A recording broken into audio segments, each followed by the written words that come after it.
The season's been over for a while, but we still haven't profiled relievers. We've handled every other part of this team.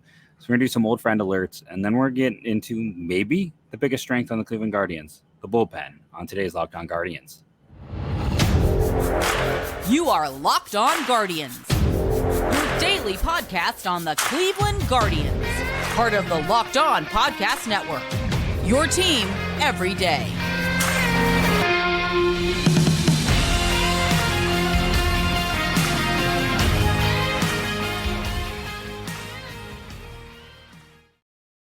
Hello, everyone, and welcome to Locked On Guardians. I'm one of your two hosts of the show. Today's episode is brought to you by BetOnline. BetOnline has you covered this season with more props, odds, and lines than ever before. BetOnline, where the game starts. As mentioned, I am Jeff Ellis, formerly wrote for Scout 24/7, Indians prospect / baseball insider back in the day. Now I do this and have for as we approach 900 episodes. I'm Justin Latto, another co-host, and I am currently, for the time being, the manager of Guardians Baseball Insider. If you're a follower or a fan of that, we had an announcement last week about that. But, yeah, go to Twitter, check that out, and I'll be having some new resume things to, I guess, announce in January. But for now, I'm here with Jeff, and I'll be here with Jeff continued. But for now, I manage GuardiansBaseballInsider.com as well. Yeah, it's like I said, that is always going to be a special place in my heart. It is. I had written a few things before then, but that was definitely where I got started. But let's do some old friend alerts. There was quite a few over the weekend. The most minor one was probably Bradley Zimmer to the Dodgers. The thing I will say is, well, Bradley Zimmer's a great defender. He has struggled offensively, but there is a world where he could get some time for the Dodgers this year. Being something not dissimilar to what Cody Bellinger was the last 2 years, like an 80 runs created plus and plus defense and some power. The last 2 years, Cody Bellinger and Bradley Zimmer have been dissimilar because Bradley Zimmer struggles to even get to an 80 runs created plus, but I think there's some similarity in the profile, and it's crazy for all of the Dodgers minor league depth. It's almost all pitching. Michael Busch is their left fielder / second baseman. Andy Pages is, I think, first base only. But they don't really have the pieces. So Bradley Zimmer's got a chance to play for them.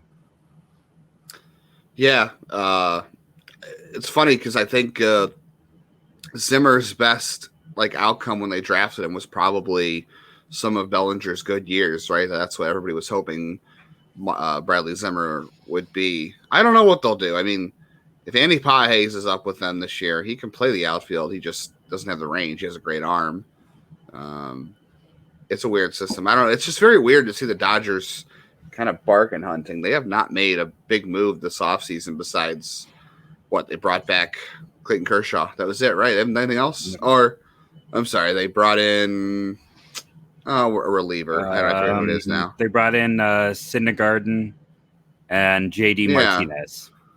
That's right, JD Martinez today. Okay, so they've done a little bit. Yeah, I don't know. But, I mean, they've spent less than the Guardians in free agency, I feel like. I know, that's weird. And they lost I wouldn't be surprised if Zimmer's in AAA. Yeah. Oops. No, their outfield of Thompson, Outman, and Mookie Betts. I mean, outside of Betts, that looks like a Guardians outfield from the past few years. That is bad. It's not good because they lost Justin Turner today as well, right? That was the newest loss for them. That's what I was going to say. So what? They're going to have to play. I guess Miguel Vargas will play third base for them now, which isn't necessarily a bad thing because I like Vargas a lot, but it's just so weird. I know they're probably waiting on the Trevor Bauer situation to resolve itself before they do anything, but it is just it's just weird to see Cleveland outspend Los Angeles. I don't know. I wouldn't be surprised though if Zimmer's in AAA this year. Like you said, him getting into an 80 weighted runs created plus or 85 would be like a major win at this point. He was so bad last year. You look at his numbers, he was awful. He couldn't hit anything. It was probably his worst offensive year ever.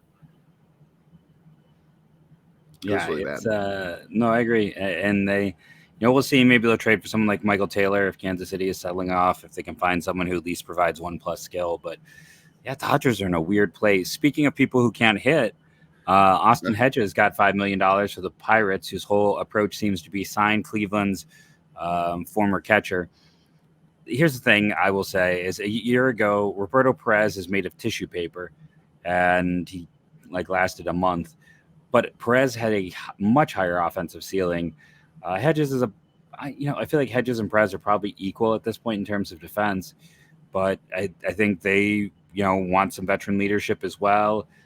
They've got Indy there who's going to spend some time at catcher, but this gives them, someone to kind of show them the ropes and go through with him. It's not, I don't know if I'd say it's a smart move, but it's not a bad move for the Pirates. He fills a lot of what they need as just a young developing team. But for everyone who thought that Hedges wouldn't get anything at all, he got $5 million. He got more than he made last year. He made $4 million in his last arbitration year last year, and he got $5 million this year. So the going rate for a catcher who is healthy and is somewhat competent defensively clearly is $5 million, because there's no offense to speak of with the Austin Hedges, and the defense regressed a little last year, but it's still, good enough to play most days, and not surprised that's the role he ends up in. Obviously, Cleveland was not giving him $5 million to come back and back up Mike Zunino for $1 million less than what Zunino got. But I don't know. It is a similar situation, though, right? He is going to go and keep the seat warm for Endy Rodriguez. And then if he does well, he'll get traded to a team that needs defensive help or something.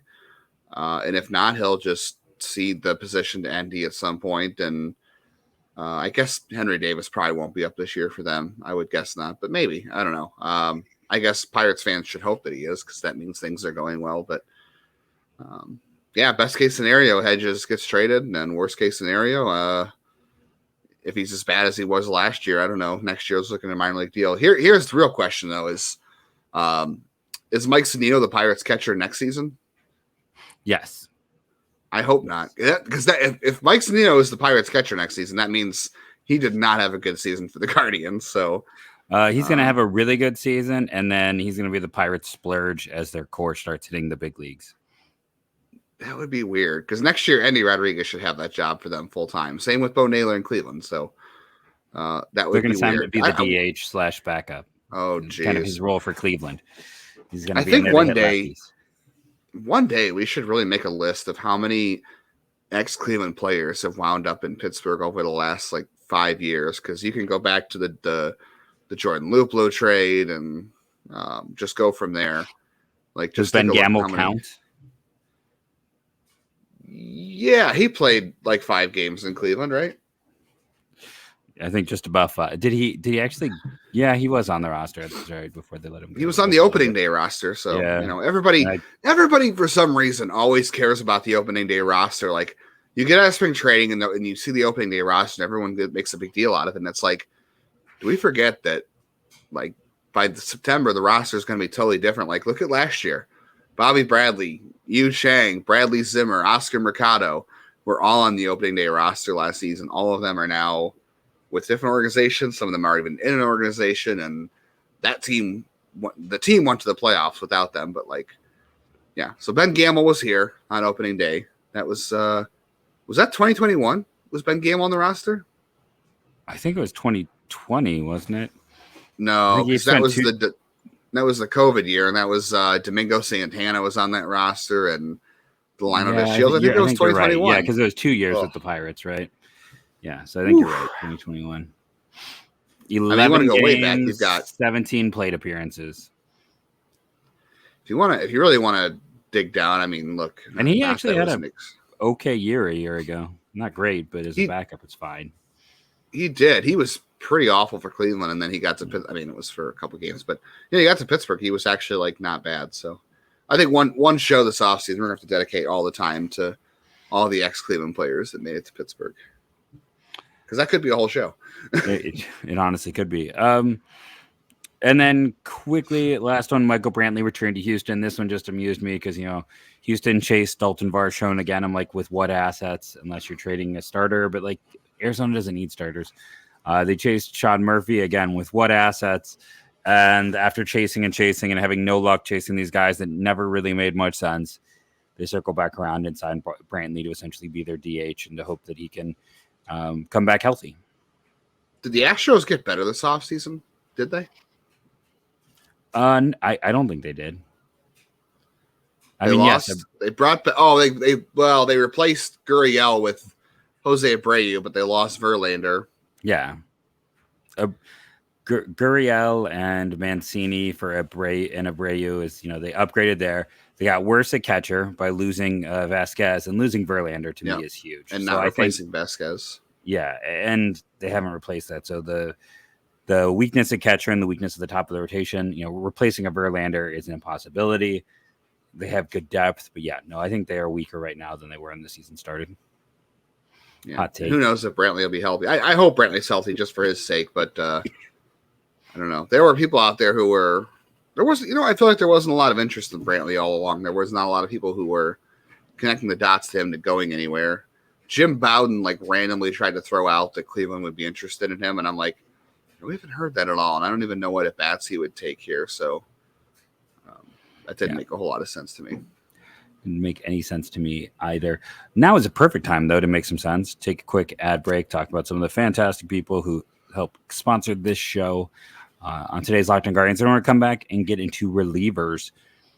It's the last part for us to review, but our first sponsor are the good friends over at Bet Online. You know them, you love them. They've been with us for almost 3 years now. I mean, Bet Online has been an ardent supporter of Locked On Guardians and the MLB side of things. I'm not going to do the ad read, though. Who wants an ad read? Who wants boring old dry? I'm going to go see what's going on at the website right now. Odds to win the American League. By the way, we said the Astros got weaker. They are still plus 250, best odds. That's even after Rodon signing with the Yankees. Blue Jays at 750, Mariners at 800. And here's a crazy one to me. The White Sox plus 1,200. They're tied with the Rays and the Rangers. Like, one of those to me is not like the other. That would be the Rays. Those other two teams, I'm not seeing that. Guardians are tied with, or Guardians on their own, just barely ahead of the Red Sox, all on Bet Online. If that appeals to you, if you agree with me that there's some crazy ones in there, I don't know if I necessarily gave you a good one to bet on, but I gave you some ones to not bet on. Head to Bet Online, our good friends over there today. Relievers. Last year, I thought relievers were a low-key need for this team. And then Sam Hentges and Trevor Stephan pretty much told me to shut my full mouth. And Emmanuel de los Santos, who I didn't even really bother to cover his signing before it happened, when it happened. Like, all of those guys kind of made me look very foolish. Now, a year later, I would argue it's the greatest strength of this team. Yeah, I came into last season thinking that the bullpen was going to be a very shaky spot because, look, coming into the year, you had Emmanuel Clase. You knew what you had in him. He was your closer. That was a given. That was good. Beyond that, though, it was a pretty shaky group. I mean, you had James Karinchak, who was coming back from whatever was going on. Yeah, who knows what, sticky stuff or just a confidence issue. I don't know. But he had a bad second half. He was pretty much banished to AAA to try to figure out what was going on with him. Nick Sandlin was hurt to end the year, which he also ended this year hurt, unfortunately, too. So that's another question mark. You had was hurt the year before that and the year before that. Yeah, it's starting to look kind of shaky. You had Anthony Gose, who had never pitched a season in his life in the majors outside of a few appearances. You had Brian Shaw, who was brought back for however much millions he made, which, that almost went out. I think over five, I believe.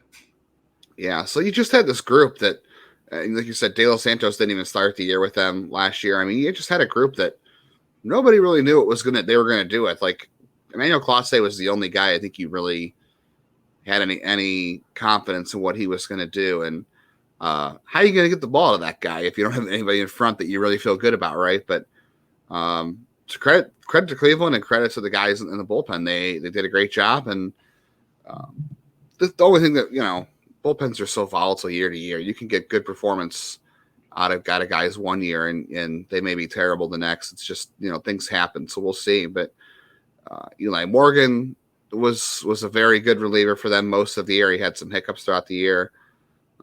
Brian Shaw had pockets where he was serviceable and then for the most part was not. And then Nick Sandlin was good when he was healthy. Well, I shouldn't say good because he got banished to AAA to figure out his control issues too. But Man, you want me to give you some names that pitched out of the bullpen for Cleveland this past year that would surprise you? Sure, go ahead. I think there's probably a few I've forgotten or intentionally forgotten. Well, there was Alex Young, who pitched exactly a third of an inning for Cleveland this year. He was good for the Giants.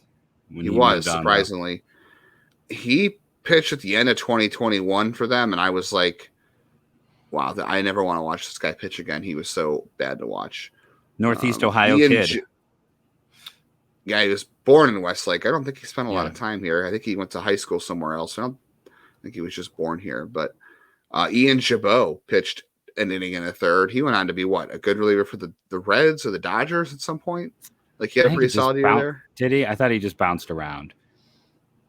I think he had a few good innings for either the Reds or the Dodgers. I'm not going to look because this is not Locked On Dodgers or Locked On Reds, but he had a good few moments for somebody. 34 innings, ERA over nearly 5, a FIP of 3.03 though, so maybe ran into some bad luck. High strikeout, high walk rates. Yeah, for the Reds. Logan Allen, not the prospect Logan Allen, the older Logan Allen. He pitched out of the bullpen for 6 innings. We all know how that went. Tanner Tully pitched 6 innings out of the bullpen this year. Anthony Castro pitched 13 innings out of the bullpen. Speaking of Bradley Zimmer. Yeah, speaking of Bradley Zimmer, that was the Zimmer trade. He is now with Baltimore, I think. And then Johan Ramirez. Tully is over in the KBO. No, Yankees. I'm sorry. He signed with the Yankees last week. Okay. Yeah, so that's where he went. And then Johan Ramirez, speaking of Pirates being Cleveland players being picked up the Pirates, he pitched 2 innings, and Johan Ramirez is now on the Pirates. And then, you had Sandy Leone and Ernie Clement made pitching appearances. And Ernie Clement just passed through waivers back with the Oakland side note. Yeah. We brought that up on the show last week. Should have brought him home. Just kidding. I love Ernie Clement, though. But, yeah, those are some of the names that, you might have forgotten about the pitch in the bullpen this year. People forget it at one point, though. This bullpen, either because of COVID or injuries or ineffectiveness, this bullpen had some rotation characters at one point. Like it was just, cycling through some people. So very impressive that this bullpen ended up 5th in the league in ERA at the end of the year, 3.05. So they came a long way. They were leaning on Morgan so hard, and one could make the case that he was, the clear number 2. But it's exactly what you kind of talked about there. It's the fact that, at the start of the year, 99 was in the minors, still trying to figure it out. He didn't pitch for, the first 2 months of the year. Well, he was hurt first, too. I know he was hurt, but, we never really got the exact hurt. It was was it a mental hurt? Was it physical hurt? I know it was the elbow. Yeah, he had a strained back or whatever it was. Yeah. Mm-hmm. There was an actual injury. Last year was the injury. The spring training, he did hurt himself in spring training this year. So he had, but he didn't pitch for a while, and then it was June. He didn't pitch till May or June, right? He missed a few months to start the year. But you had that. Hentges was still figuring out kind of exactly what he was as a reliever. Trevor Stephan was, harnessing his stuff. It was earlier in the year. And Sandlin was honestly awful at the start of the year. Mm-hmm. He was not good at all, and he kind of had to get the ship righted down in the minors as well. But then a week. Was it? It felt like it was, it was maybe just a little more than that. Less than it was a month, short because he came back because of an injury. There was somebody got hurt and they had to bring him back. They had no choice. So I don't think he really had much time to figure it out. Yeah, I guess he was effective. But yeah, they turned what I thought was going to be an area of need and what I threw at the beginning 2 months or so looked like a bad situation into just now I look at this team. It's okay, if Cody Morris is going to work out of the bullpen, then your bullpen is already set for this year. That is 8 arms right there. That is the situation with this team. They don't have even a spot to. I know you've been a fan of Andrew Chafin and trying to sign someone, but I don't even know how they fit a reliever on right now, just based on where they are in terms of the 40-man and just their relief pitching in general.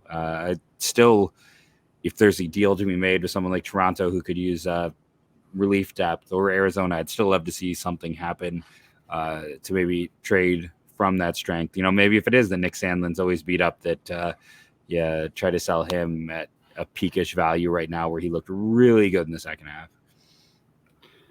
Yeah, he was good in the second half. I would be a little bit concerned though trading from this group because, like I just said, and as well as I do, bullpens are volatile and things don't always carry over year to year. Guys, struggle with certain things, and your bullpens also are full of guys that didn't have the command to start, whether it was just mechanics issue or whatever it is. Like, obviously James Karinchak never spent a day starting in the minors. They drafted him and put him right in the bullpen. Trevor Stephan was a starter in the minors, but, had command issues. Sam Hentges, we saw, had command issues. Eli Morgan is a different profile. I don't know about De Los Santos. They unlocked something there. He was a starter until he got here, right? Wasn't he mostly a starter with Philadelphia, De Los Santos? I don't think so, but I could be wrong. I didn't really know much about him before he got here, so that was a great find by Cleveland. He was not good before he got here. Let's put it that way. He was never terrible. Good.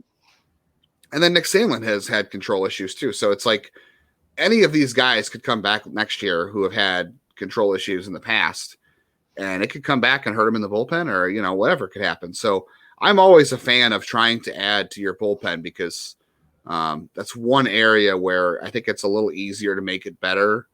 I think signing free agent relievers is kind of a fool's move. Like I like the idea of like Stephan or somebody else out there, but this team has not really signed any free agent relievers. If you look back, like I know Brian Shaw was technically a free agent, but we know how that went. Boone Logan. That was a terrible signing. Logan Boone is someone else. Feels like he should be out there. I'm sure. Quick side note,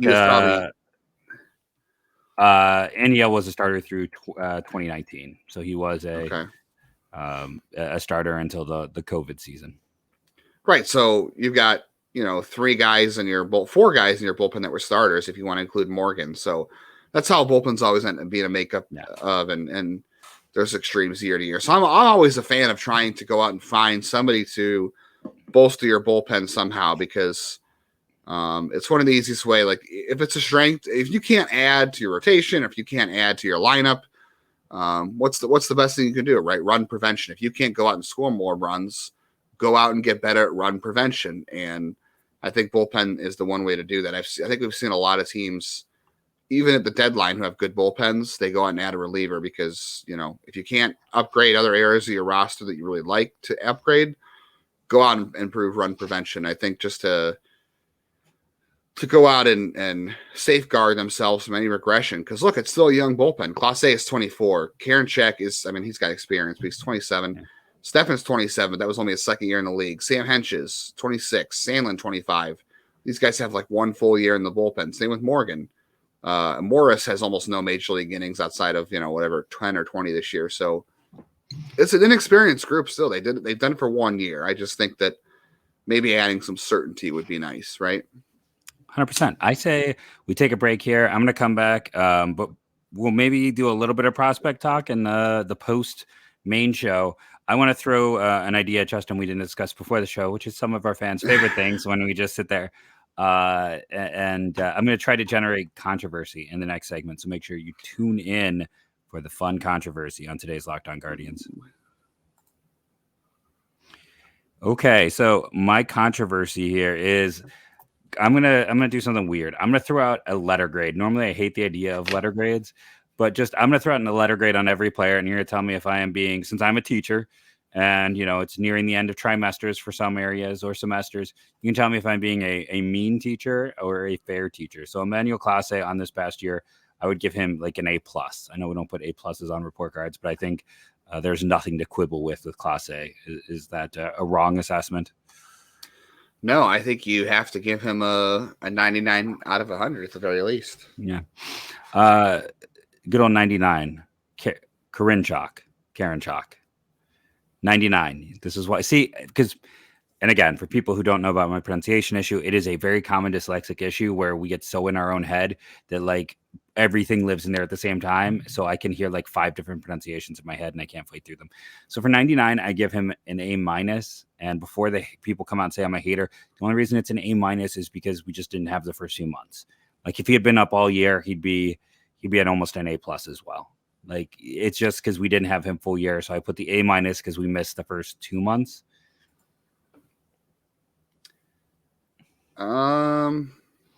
Yeah, I guess you have to. I mean, the walk numbers are still scary, but it's hard to argue the effectiveness. There's no numbers on there besides the walk rate that suggests that he had anything better than anything worse than that. So I was looking for reasons. People say you're a hater, and I'm not a. I've been a big fan of his talent for a while. It's just I don't know. I'm always waiting for other shoe to drop with him. I suppose sometimes with that command issue. Yeah, command is always scary. Like that is always going to be something that makes me scared of a guy. But I think, like I said, it's the missing a significant chunk of the year is the only reason he's not higher. Mm-hmm. Even though he still ended up 3rd in the bullpen, probably in innings, 4th. Maybe not. Now that I'm looking at the list, he was actually quite a bit further down than I expected. Yeah, he had Morgan and De Los Santos and Stephan threw a lot of innings, and he actually finished below Sandlin, despite the fact that Sandlin spent a week in the minors. Okay, go on. Yeah, so he only had 38 games. So next up, Stephan, I give an A. I felt like he was solid pretty much start to finish. A few hiccups in there, but especially where he came from. And I think he was second on the team in relief appearances as well. And I mean, worth nearly 2 WAR as a reliever is pretty fantastic always. So I give him a solid A.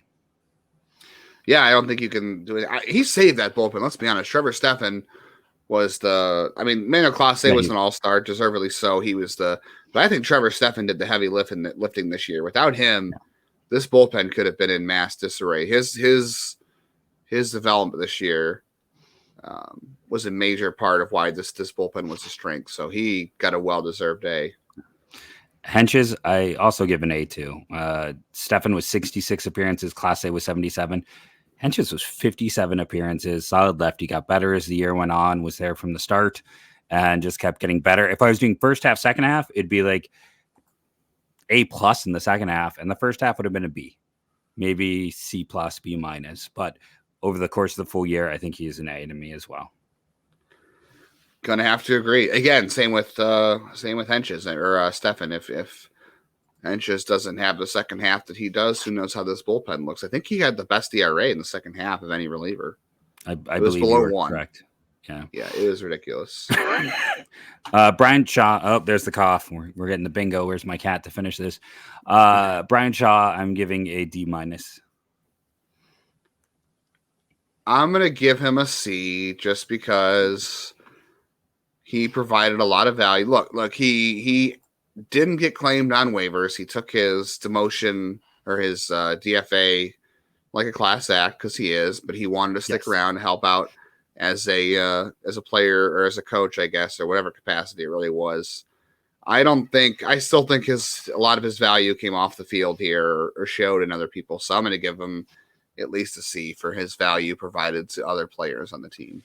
Yeah. Didn't he help? Did he help with Stephan's development of that splitter? Yeah, it was him and Blake Parker who gave him some tips on the splitter last year, and that really took off for him. So that showed up a lot. And really, you just got a lot of guys asking him for like arm care and how do you make yourself available every day as a reliever and how do you rebound and things like this. So a lot of indispensable advice. I'll give him at least a C for that. I can't give him I guess D's are passing, but I should. That's why I went with the D because performance on the field was what it was. But you're kind of for the coaching. Kind of greater than me. Next in terms of appearances, the last guy over 50 was Emmanuel de los Santos. He just always felt solid and steady, but not quite a star. I'm just kind of putting him in B, maybe B+ range because he was good and he was reliable, but he wasn't one of those students who's just breaking down the door. So for me, I thought he was solidly in the B range this past year. Yeah, that's fair. I mean, he had some good appearances. I think he was the Dan Otero. Remember, I always thought people weren't going to like Dan Otero. I had doubts Scott Atchison, Matt Albers. I think De Los Santos was better than Atchison and Albers, but Like, I remember when they traded for Dan Otero, and I was like, oh, man, this is going to be like their Dan Wheeler. Because I remember when they had Dan Wheeler, and I was like, this is going to be terrible. But in 2016, Dan Otero was pretty indispensable. And I would say that was De Los Santos. He was the first guy out of the bullpen who, like, if they were losing in the 6th inning or the 7th inning and they didn't want to go to, like, their big guns, they went with De Los Santos. And he kept the score close. And, man, he pitched some good playoff innings, too. So, yeah, definitely a solid B. I have to relay this with Dan Otero. When that trade happened, I reached out to a guy I used to write prospects with over at I can't remember the name of the site now, but like he was a good dude.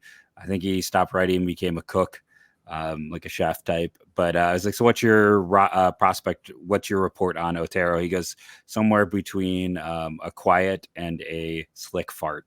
And I was like, oh, okay. He goes, no, in all actuality, he's fine. He's just not much of anything. But I thought that was at least humorous enough to share. I like it.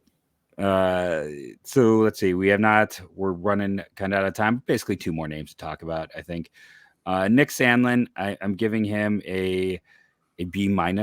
Like, he was really good when he was here, but the first half was mostly terrible. And then there was the health issue. So and as you pointed out, like, that health issue is something like they drafted him as a 2nd rounder, moved him quick through the minors. Was that one year where I thought, like, where 99 had health issues as well, but the year he really broke out. Sandlin had a great year. Kyle Nelson broke out that year, who was awesome this past year for Arizona, side note. But that year, like, Sandlin got shut down. Was that like 2019? He got shut down in like July. Health is an issue with Sandlin, and we're seeing it kind of reappear every single year. But he was good. He was legitimately good. The only reason I can't put him higher is health. And then as opposed to where Hentges was average in the first half, he was bad in the first half. Yeah, I know you gave him a B-. I guess there's not much difference in a C+. Like, the control was bad. He had better results in the second half, and I have the health issue twice. So he's been hurt a couple of years in a row. I know we should just be grading on 2022 alone, but I don't know. I'm gonna bump it to a C+. I think that the injury issue is not good. And I'm going to give the same grade to Eli Morgan. Listen, he was as much a glue guy in the early part of this pen as Trevor Stephan was. In the first half, when they were trying to figure out, was when he was at his best. He was very lucky in the first half in terms of batted ball luck. He was very unlucky when things went awry in the second half. He's a useful swing starter. He's a useful 9th guy, depth guy in the pen. I think he is a solid bullpen piece. I've been calling for that from the moment they drafted him. I'm like, with the fastball change, just fast track him. Hopefully we'll see a little more consistent. He wasn't necessarily inconsistent. He just had a bad run in like July to August, but he's a solid performer. It's that C+, B- range again for me. Is he someone you really want in the 7th, 8th, 9th? No, but does he have value? Absolutely. Yeah, I like him as like your 4th guy out of the bullpen. Definitely a solid B. There were moments this year where he saved this bullpen, especially like you said early in the year. I have concerns about the fastball and guys sitting on his changeup eventually because that's really all he has. Although I think late in the year the slider was had a little more utility for him. I'm not gonna say it's a good pitch, but it got better.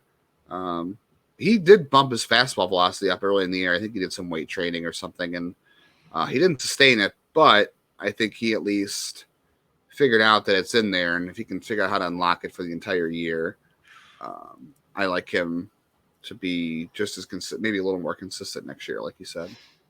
So we're going to end the audio version of the podcast right here. I want to thank everyone for listening, rating, and reviewing, downloading, daily, subscribing. It helps. We are up to a grand total of 1,129 subscribers on YouTube. Let's keep that train rolling. I want to thank everyone who's listening. Now, if you go over to that YouTube, we're going to talk prospects here. It's maybe not going to be the full long show. Justin is soldiering through this. He wouldn't admit it, but he's dealing with a bit of a headache. I'm going to be the one to let you know. He is trying his best to give you guys top shelf content, even when he's not feeling well. So we're going to get into the prospects. We're going to talk a little bit more on today's Locked On Guardians. But first, we got to end it. So go Guardians, go.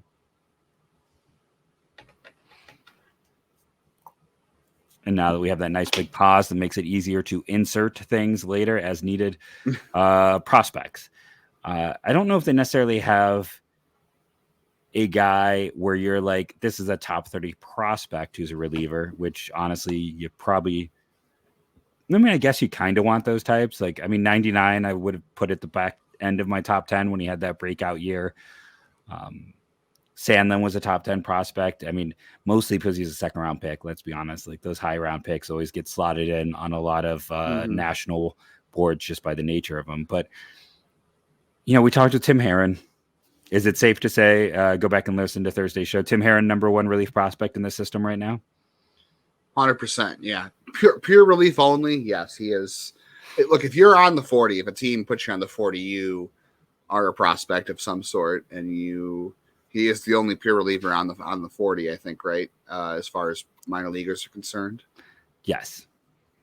Yeah, everybody else, the minors, is like a starter or they're already a reliever in the majors. So yes, Tim Herrin is the top relief prospect right now, without doubt. And they had so much. We asked Tim Herrin about like that group of kind of arms in the upper minors, and then they lost Kevin Kelly and Nick Enright.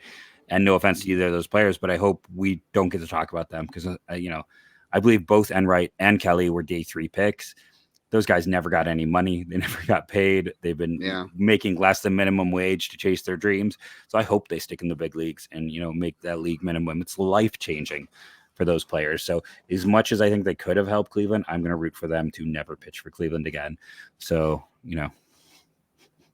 Are you still? I 100% agree with you. I really think Kevin Kelly I have a little more concern about, but Enright's ready. Nick Enright, I have no doubt Nick Enright will not be coming back to Cleveland. Kevin Kelly, I don't think he will either. I think Tampa Bay took him or traded for him with a lot of intent. I think they like him a lot. I would be pretty surprised. I think the odds are like pretty low that Nick Enright comes back.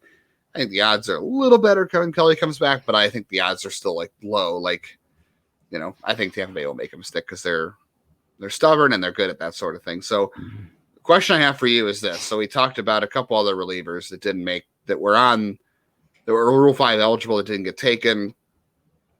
Where are you at with who's your number 2 relief prospect or number 3? And who are the other guys you think that still have a chance to impact this team, whether it's this year or next year? Nick Mikolajek, Andrew Misiazik, all the the fun names to pronounce. I'll do that for you, so nobody gets unnecessarily mad.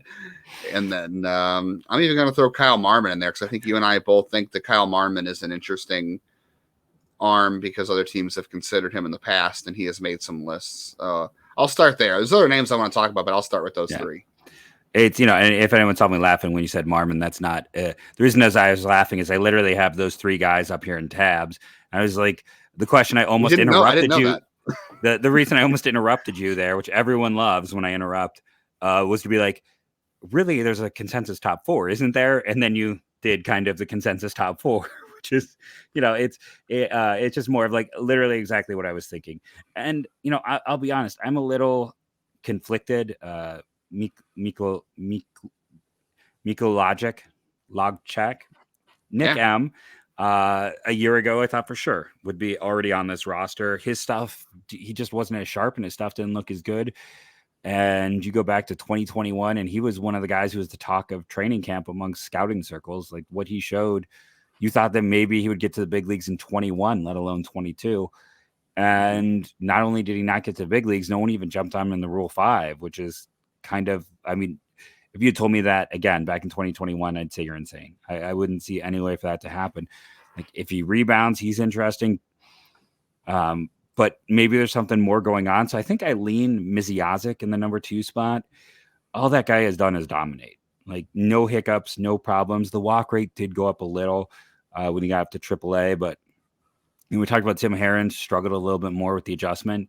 Misiazik still was striking out 12 per 9 with a FIP of 391. It wasn't the FIP of 161 in AA, but he is. I don't know how he's getting it done. I would love to see more of his data. I know a person you and I both appreciate a bunch was Tyrion, who would write about like minor league pitch data. Who, congratulations. I doubt he listens to the show.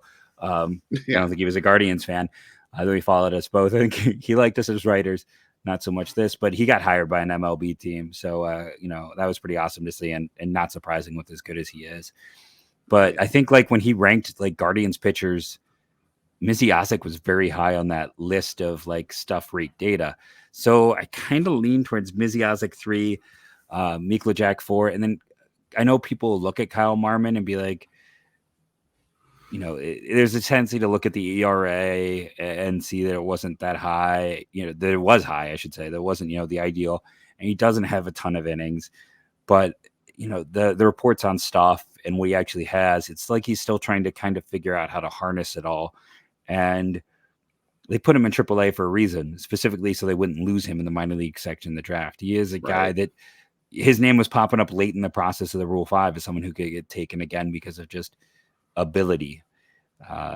He's 4 for me, but like in a year, he could easily end up being the best of this group, and it wouldn't shock me either. Yeah, he's a data darling for sure. He's got a rising. He's got the James Karinchak package. Let's be honest. He's got the rising fastball. He's got the high delivery. He's got a big curveball. He has no control. That's the James Karinchak package right there. He just hasn't harnessed it yet, and who knows if he ever will. He's had injury issues too, which has been a problem. But, I've seen him mentioned multiple times over Baseball America. Jeff Ponce, who I'm a big fan of, does a lot of writing on Rule 5. He has Rule 5 fever, like JJ Cooper, and I love Rule 5 too. So he was mentioned last year, I think, in their Rule 5 piece because he was eligible last year, and obviously there was no draft.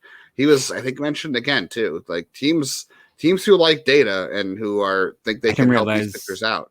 He was born in Cincinnati. Now he went to school in Florida, both high school and college. He's a Florida Atlantic kid and went to Dr. Phillips High School, but born in Cincinnati, Ohio, March 3rd of 97. So just kind of a fun random bit.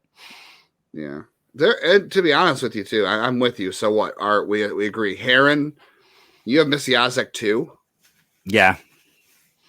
All right. So Herrin 1, Misiasic 2. I'm still sticking with Mikolajczak. I'm going to say that I like the stuff more to turn around and still be an effective reliever. I have the data and the results on Misiasic are good. I think we both agreed that he would have gone in the Rule 5 had there still been a loogie role. Yeah. That doesn't They might have exist, protected him if there was still a loogie. That's true. So I have some doubts there. So I'm keeping him 3 and I'll go Marmon 4. There are actually a surprisingly good amount of relief prospects like I would like to talk about. I don't know how many people are going to stick around as long as it could go. I could talk about a lot of guys. To be Davis Sharp is someone I kind of got a prospect. I got the prospect fever on. I don't know your general view, but he was a 2-way guy at Clemson. Clemson, right? I'm not wrong on this. Clemson.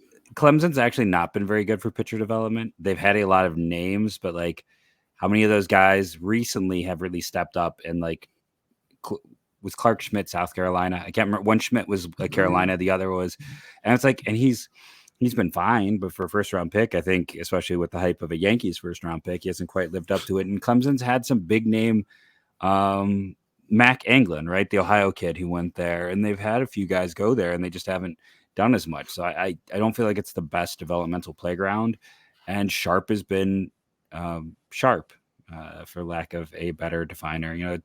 Again, excellent athlete, 2-way guy who I think was a day 3 pick. And it was late. It was the 13th round. Yeah. Same round as Kyle Marmon. Fun fact. But yeah, this past year across in A and high A, his FIP in low A was a 211 and high A 374, 235 ERA, 142. His K per 9 was almost 14 and over 9 with walk rates under 2 at both levels. And again, this is the first season he has just concentrated on pitching in his life. He was a legit 2-way guy in college. So it's like I look at all those various factors and I'm like, this is a name to kind of track and follow as he moves up the line.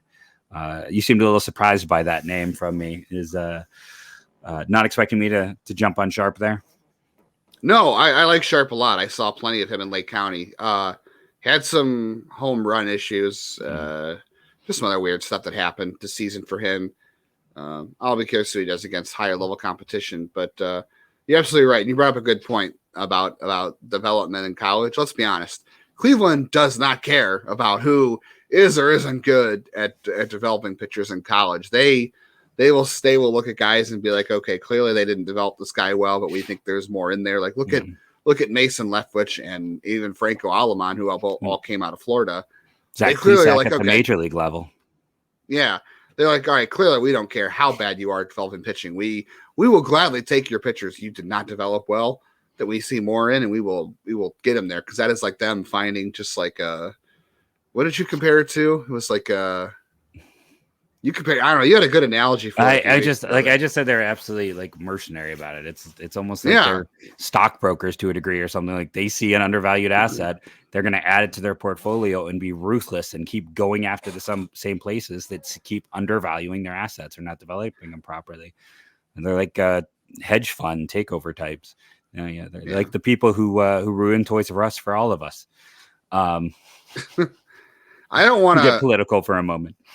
I don't want to. I don't know how people are going to be interested in just 55 minutes of me espousing because my league relief prospects are just so not good. But like Hunter Stanley's the other guy I would have brought up. I don't even know if he counts as a relief prospect. I mean, I think his size is probably going to put him there, and he's been limited by health, but he looked good on the AFL. So just as a kind of a helium name for fans to watch, I would also throw him as my other. Basically, all of the 2021 draft class. Yeah, there's a lot of guys in that class. Like, here, I'm just going to throw some names out. You can pick out of this group who you're interested in, but these guys are at least worth knowing and worth keeping an eye on next year. Since this is only for YouTube, I'm going to do a thumbs up, thumbs at the side if I'm not really sure, thumbs down if I'm not feeling them. Okay, and these are. I'm not saying these guys are going to be great prospects. I'm just saying these are guys I think that are interesting because they do have a group of relievers in the minors that potentially could be pretty good. So let's start here. Cade Smith. Big up. He's great undrafted. Like I think they might have found something. He might have to be in the top 4 like next year. He might be my second or third best reliever. Like if Mikolajek doesn't, I can make a case for putting Smith above Mikolajek. I can see it. He's done everything at every level, and no one's been able to touch his stuff. And University of Hawaii, and he was part of that 2025 round draft, and he got screwed. Yeah, basically. Let's see. The next one is Trey Benton, who also was made Baseball America's interesting guys for the Rule 5 draft this year. He was Rule 5 eligible. Yeah, the data. Yep. The data is what's got you up, not necessarily performance, but the data. Yeah, that another 99 starter kit. Big curveball, big fastball. Control issues. He's older. This one you'll probably give it hands down to, but I'll give my reasoning why. He is older. Zach Juan Hart. Mota. No, I wouldn't go there. Zach Hart. He's more middle. I haven't spent a ton of time on him, if I'm being perfectly honest. It's one of those things where you've definitely probably put in a lot more time than I have. So he's a middling. I watched way too much of Zach Hart this year, but he's got a huge breaking ball. His slider, his fastball's got some ride to it. The problem is he leaves his fastball like center cut way too often. It gets hammered. Like I watched that guy strike out 4 straight batters at Lake County this year, and then I watched him get like 3 homers in the next 4 batters. Like it's weird, but he's got some stuff. Alaska Avenue. I'll see how you feel after your Robert Broom love with Alaska Avenue. I'm feeling like Broom's. He swept me out here. He's made me a little more afraid of that type. I'm sweeping when I think about how high I got on him. This brings me much sadness. Yeah. I saw a lot of Abney in April, and he was pretty bad. And then I somehow missed the games later in the year where he pitched. Like my schedule just didn't line up with the days he was pitching. And people are like, oh, no, he was one of the best relievers in the second half. And it turns out he was. I just missed all the good performances. So, how it is when you see a prospect or you see a draft prospect and you're like, saw him on a bad day, and now I'm like, all right, I'm down on this guy, but everybody else who's been there has seen his good days. It just happens like that. A couple more here before we move on. I want to do one more thing about relievers though after this. So, Elvis Jerez. I don't know how to pronounce the last name either. Okay, another one that honestly, like much like Zach Hart, I did not put my time in on Elvis Jerez, if I am being honest. Yeah, there's some good metrics on the fastball there. Couple more from this draft, the last draft class. I'll go Tyler Thornton and Zach Petway. I think I throw them in the Hunter Stanley bucket. I feel like I'm higher on Thornton than Petway. But I mean, they're kind of both, middling for me. Yeah. It's like, especially at their ages, at their levels, I couldn't do a whole lot of like anything. Like Yeah, I with agree their with you age, there. they should pitch well at those levels, and they both pitched fairly well. Yeah. Yeah, it's an interesting group. I mean, and there are guys too that, we haven't put in the bullpen bucket either that came from this past draft class, like Javier Santos or Gio Rivera that could wind up relievers. But I think for once they actually have like a group of minor league pitchers that looks like they're relievers only, that are at least worth paying attention to. Whereas in the past it was like, all right, whatever failed starters, that's who goes in the bullpen. Like they actually have relievers who might be like, okay, guys worth paying attention to as far as relief prospects for once, because they've always done bad with that. Yeah. And like I'll be curious to see like maybe they move Adam Scott fully to that role. Like a year ago, I kind of liked Adam Scott. It was a rough year. It's like, what can he do? I did too. Mason Hickman, we didn't talk about. And like when they moved him to that relief role, he looked like an entirely different pitcher. Like, that's a guy who could have a ton of helium next year because he was kind of more of a swing, but could be all the way in the pen. Oviedo, if he's just in the pen, like with his velocity and stuff, I'm just kind of curious to see who gets moved. They have, if you go and look at roster resource, it's like every single starting pitching level has about 10 names on it. They clearly have to start shifting guys. Does Josh Wolf, due to his age and how long it's been since he was drafted, does he get shifted to a pen role? Could Hankins end up in a pen role sooner than later? I'll be very curious to see how they start, because there's going to be some shifting. I feel like sooner rather than later. No, I agree. I think Wolf came out of he was hurt a couple times this year, I think. I did watch Wolf in the bullpen late in the year, and he looked like a very different pitcher as a reliever. So that's an interesting point.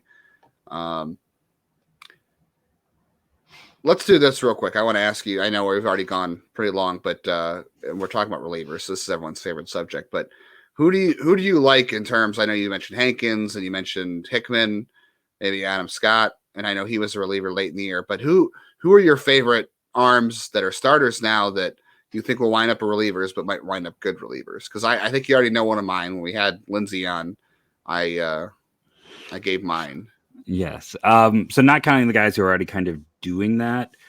Daniel Espi. I'm kidding. Oh, calm down. No. I'm kidding. I think Trenton Denholm, people are gonna be like, you can't keep bringing him up for everything, but like he's got a good, 2.5 pitches. Like and the velocity, maybe he can maintain it if you move into the bullpen. It feels like, there's a chance that because the velocity didn't stick all year. So you put him in that role. And then I also kind of liked from last year's class who maybe it was Tommy John. I feel like he missed a ton of time, but had a good 2-pitch mix, and they paid him quite a bit of money, was Jake Miller. I can't remember if it was Tommy John or something else that sidelined him, but the numbers weren't great before the injury. It was obviously affecting him. But I think, he might be a guy who you fast track that way. You could see. And then, I would love to see Lenny Torres be healthy and just focus on 2 pitches, because those 2 pitches can both be plus 65 great offerings if you can start to actually command them. But he was raw when they drafted him. He was incredibly raw, not just a little. He was all arm speed and not much else. So it just, okay, we're going to work with you on 2 things. We're going to build up your strength, we're going to build up your control, your command. But he could be great with a lot of time. Yeah, I mean, he definitely, they're going to have to work with him here to figure this stuff out. And I think he came back as a reliever, but he missed time for not an injury this year. So we'll see what happens with him. I think other guys too, I know Doug Nikhazy is one of my guys that I think, I really hope he works out as a starter because he's super fun to watch, but I think he'd be a very fun reliever as well. He's got 2 really good pitchers that work out of the bullpen, as we've seen. And he has that kind of starter kit they like, that high release fastball and with carry and the big curveball. I want to see what they do with Peyton Battenfield, because I was just kind of starting to put together depth charts for the year and trying to see what guys are going to be at what level. And I don't see how they have any innings for Peyton Battenfield at AAA. I know he had a decent year last year, but it's you've got to move up. Logan Allen's going to be there. You've got to move up Bybee. You've got to move up Williams. You've got to move up Cantillo, Pilkington, Gaddis, Curry. I don't know how you create innings for. I'd like to see Gaddis and Burns move to the relief role as well. Again, I know Gaddis is so big, but it's a good fastball. It's a good curve. He reminds me a lot of a giant version of Eli Morgan. And change up, not curve. That's why I was comparing him to Morgan. Wrong pitch there. But it's I'm just I know he's built like a defensive end, but like put him in the pen to see if the velocity plays up in those two pitches, if it can be Morgan-like. But those are two. And Burns has never maintained his velocity dating back to college. So like, and the data hasn't been great so far. So it's like put him in a role where he could be successful. And I think even maybe Curry to a degree, like just kind of realizing that, hey, some of these guys don't shift in. Let's not block Bybee because of someone who might be a reliever. And then I'll shut up. Right. No, I mean, Cantillo has to have innings at AAA this year, even though he's been half a year at AA. Eventually, you're going to want to push, hopefully, if he's healthy, Espino to AAA. So, yeah, you're right. You got to have innings there. So I'm with you. Burns and Banfield are interesting relief options to me as well. Hankins. I thought like, I really thought that Jack Leftwich was going to be in the bullpen this year, but he was better than I thought. But I wonder if he winds up in a bullpen role. And Reed Johnston, too, at the lower levels was a guy that really impressed me. But I still wonder if he ends up in the bullpen because he's got a really funky delivery. But those are guys I all liked. But they're going to have to make some moves here eventually. I do think the group we just talked about, Curry, Gaddis, Battenfield, Burns, all might have to go to the bullpen. But they've got so many innings to figure out what they're going to do with a AA and AAA. Like, I just don't know how they're going to make it all work. And I am so glad that we get to talk about it and not figure it out for them because it seems like a headache. No, I agree with that. But it's a nice headache to have because I'll go back to for a long time when I talked about the top 5 relievers this team drafted and developed by WAR all time. David Riskey was top 5 on that list. Paul Shuey top 5 on that list. And it's not a list of standouts. Rafi Lefty on that list. Cody Allen, of course. But yeah, it's not been one of their developmental strengths for a long time. So not fun to necessarily sort out that field, but nice that there is that field of depth. It is. I'm just, like I said, I feel like they haven't had a lot of, it's always guys who are top, like you said, like Nick Sandlin, and I forget where Karen Check was drafted, to be honest with you, but like 9th round out of Bryant University. Yeah, if you're taking a pitcher, well, or maybe he was 10th. Jesse Berardi was him, and Berardi were either 9th and 10th. I don't remember the order. Yeah, well, I mean, he was at least a starter in college, but like Nick Sandlin, things like that. When you take guys that high, that's a different story because you're taking those guys as relievers, but.